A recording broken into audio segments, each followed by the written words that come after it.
dhammaan xafladan qiimiga badan oo aan kaga soo qayb galay murashax ambassador Jamaal Maxamed Xasan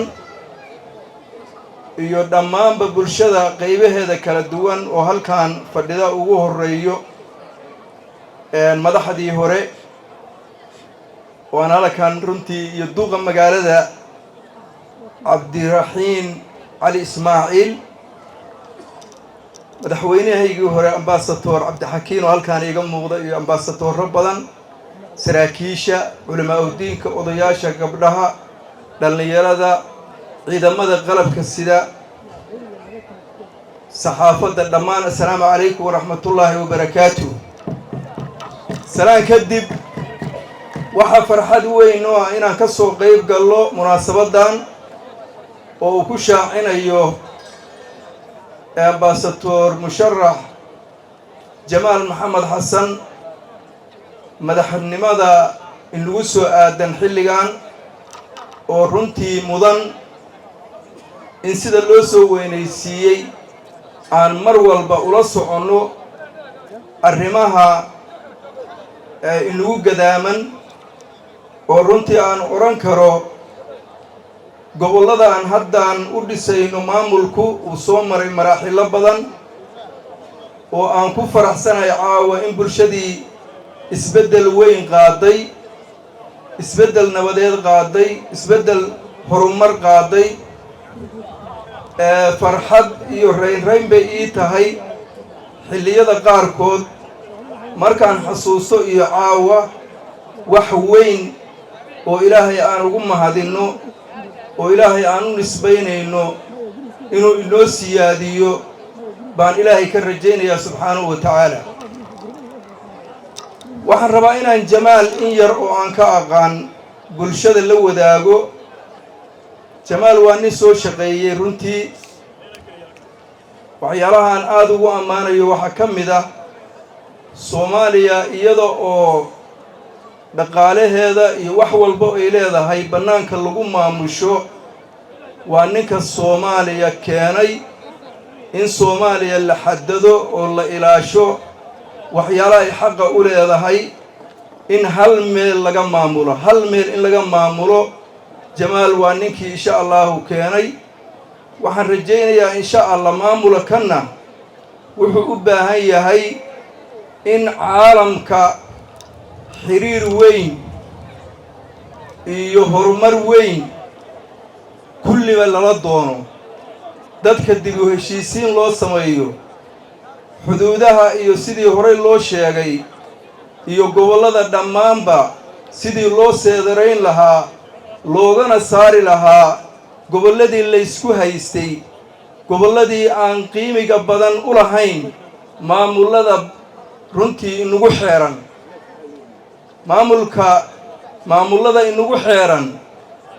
inta badan waxay dhehi jireen waxay ku doonan jireen waxay ummadda ku dayaceen inay la mid noqdaan runtiina arrintaas maanta waa arrinta keliya oo qadiyaadka nagu jiray ama mar walba aan u taagnayd ay ahayd in gobollada Soomaaliya ay la mid noqdaan gobollada waqooyi bari maamulka loo taagayo aad baan ugu faraxsanahay waxaana doonayaa halkaan inaan ka caddeeyo maxaa loo yiri gobollada la isku haysto waa gobollada khayraadka oo dhan khayraad ka maqni uusan jirin waa gobollada shidaalka waa gobollada kalluunka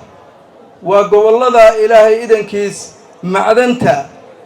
waa gobollada xoolaha waa gobollada Allahu musta'aanay maydiga iyo beeyada dhammaanba waxaan oran karaa khayraad ka maqni ma jiro maanta waxaan u baahnaa inaan bulshadaasi ka dhimane bulshadaasi ay noolaato oo loogu tacabkeedii la helo insha Allah ta'ala yaa qaban kara hawsha marka waxa qaban kara qof qadiyaadkeena iyo waxa aan doonayno aaminsan waxaan rajaynayaa Jamaal qadiyadaha marka laga hadlayo waa nin qadiyaadkiisa ku adag wey saa daraadeed marka waxaan doonayaa oo hadalkayga kaga baxaya jamaal waa nin mudan la doonayo waxa aan u baahanahay inuu ka shaqeeyo insha Allah ta'ala waxaan ku soo gabagabeynayaa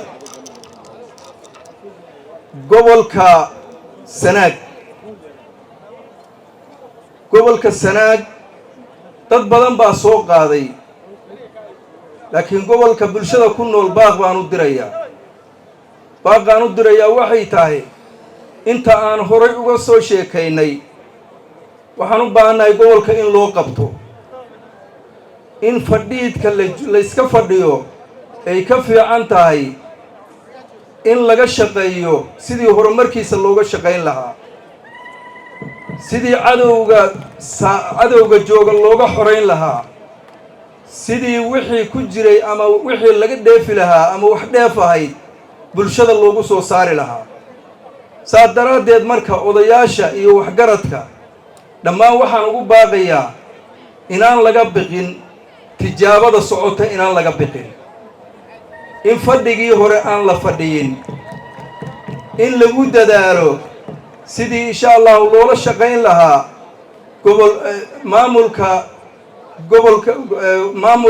ismaamulka waqooyi bari raalliga ahaada marka hadalkayga waxaan ku soo khulaasaynayaa xafladda mar labaad iyo mar saddexaad jamaal soo dhawow waxaan rajaynayaa insha Allah wax kala sooci doona waa 83 xildhibaan